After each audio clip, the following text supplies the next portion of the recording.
Ассаламу алайкум ва рахматуллоҳи ва баракатуҳу.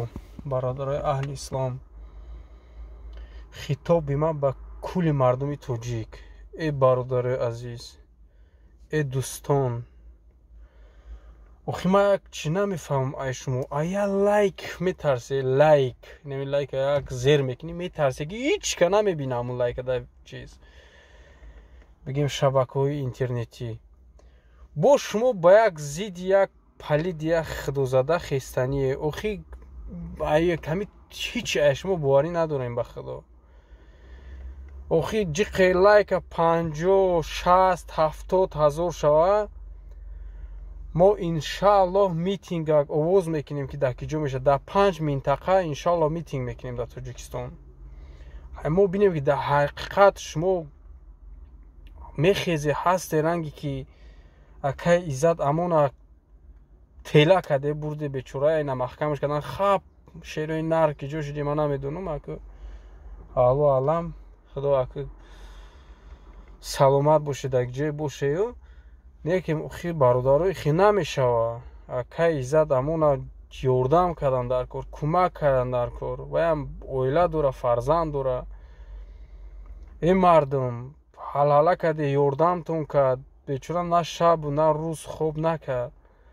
хи намешава ки ҳозир мо фақат видеообращение кунем, ба ҳамин чиз бигем бишинем дигар ранге ки зиёда одамоя бурда будан ай Тоҷикистон гирем гражданиншуна гиртану дар Тоҷикистон супорданшуна хаб кард. як ҳафта ҳамизе аз зур задаю ба тамом мотор зад, бигем ки бензинтон тамом шуд. ҳамихеле мешава иншааллоҳ. ишам иш маълумае ки иншааллоҳ ҳамихе мешава, барои ки шумо ҳамиқа ҷон доред, ҳамиқа қувват доред шумо тоҷико.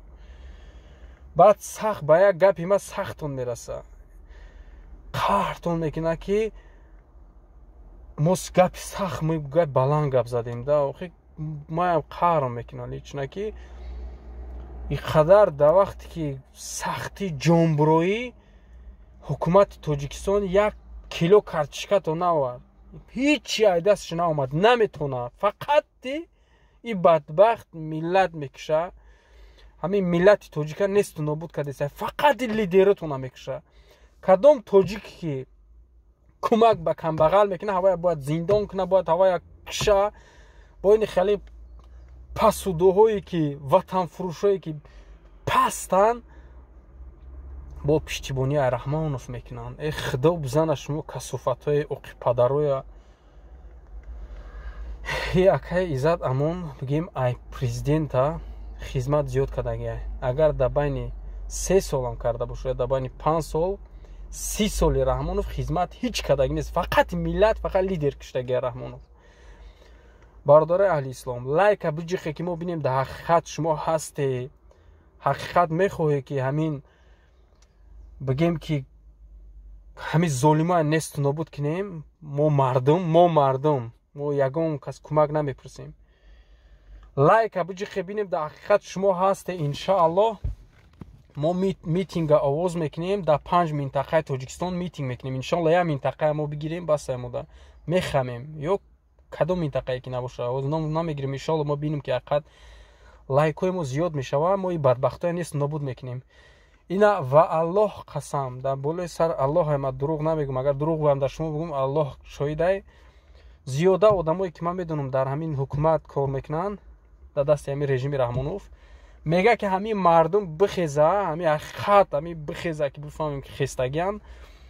мо мега ай сихмо мезанем, мега ҳукумат титпид мекунем, мега нест нобудшон мекунем и золимоя.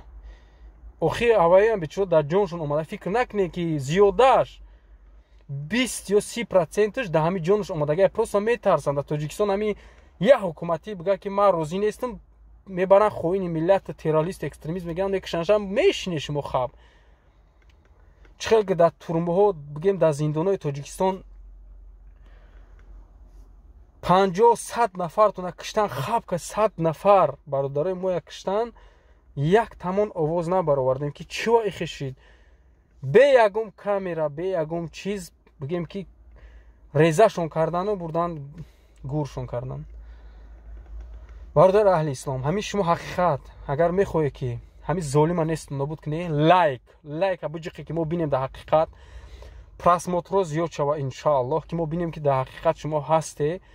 боз я агар қурбон қадами қурбон шеър бихона ку миллион одам миллионта просмотр мегирад, 300-400 та лайк мемоне. шумо вақте ки дар ҳақиқат мо мехоҳем ки ҳамин золима нест нобуд кунем, на лайка не просмотра дар шумо таъсири шумо ҳеҷ шӯхӣ бигем ки ҳеҷ бӯи умед нестае. мо фақат занако ҳозир буромадиянд. қанд зананам ба худо занои тоҷик маладес мардои мо намедонем кижор шудагиянд.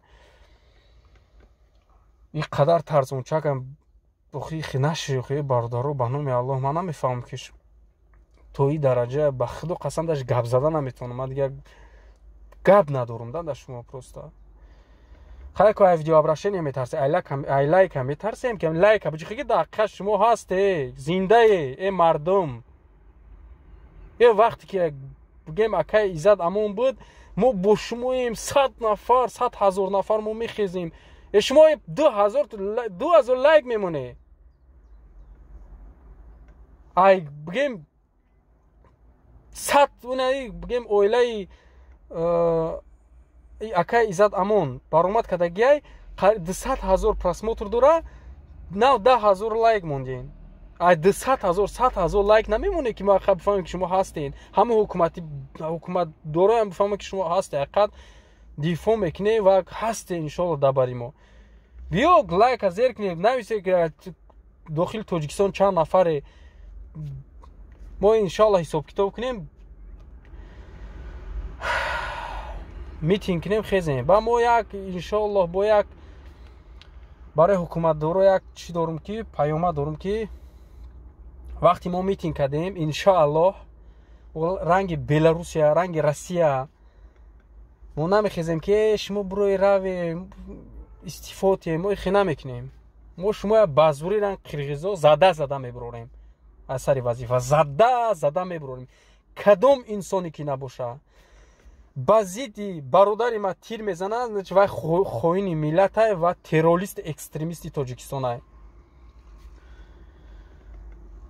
ҳар касе ки набоше бародаро лайка биҷихи мо бинем дар ҳақиқат шумо ҳастем. иншоаллоҳ мо як мушт мешем, як даст мешем, мезанем ин золима қати нӯҳ беваи ҳаромош қати не домодош тит пора мекунем, нест нобудшон мекунем. ҳамин хе мекунем ки аввал қарзои Тоҷикистона тиян иншоаллоҳ, баъд мо вая бигем ки кунҷи зиндон мебарем. ба чӣ хеле ки бародарои мо азоб додам хе азоб метим. хезе бародаро кадоме ки ҳасте дар бари бародари акай Иззат Амон биё лайка биҷихе иншоаллоҳ просмотр зиёд шава мо ҳаракат қадам мегирем. ҳамин дидем 50-60,000 одам лайк мемонад, значит 100% мо метонем ки ҳукумати худкомаи Раҳмонова бигем ба шикаст дием иншоаллоҳ. ассалому алайкум ва раҳматуллоҳи ва баракатуҳу. озодӣ ба акай Иззат Амон, озодӣ. ва ба кулли мардуме ки зиндонӣ шудагиянд бе ягон далелу бе ягон доказательства мо аз ҳавоиам озодишона мехоҳем. мехоҳем ки тамоми кулли зиндониён озод шаванд аз Тоҷикистон. ки бародари хенаше ба худо сангдилу чинаше ки мо ба номи аллоҳ шоҳидае ки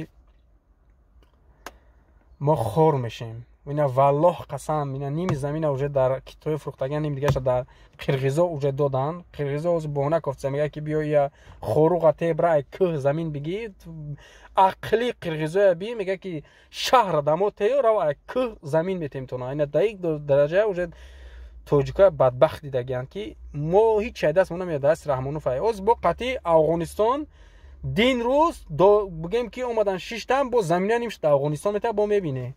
ина бо ҳолам хаб куне бо мебине чӣ мешава. биё бародаро иншоаллоҳ як даст шавем, биё якдигар фаҳмӣ кунем иншоаллоҳ хезем ин золима несту нобуд кунем ай ватанмон. ин палидоя бояд мо нест кунем. ассалому алайкум ва раҳматуллоҳи ва баракатуҳу. озодӣ ба акай Иззат Амон. саломат бошед. ассалому алайкум. ман як шаҳрванди ҷумҳурии Тоҷикистон аз мақомоти ҷумҳурии Тоҷикистон инро талаб дорам ки акай Иззат Амонро озод кунанд. озодӣ ба акай Иззат Амон. ассалому алайкум ва раҳматуллоҳи ва баракатуҳу. озодӣ ба акай Иззат Амон. аллоҳ таоло ҳифзатон кунад.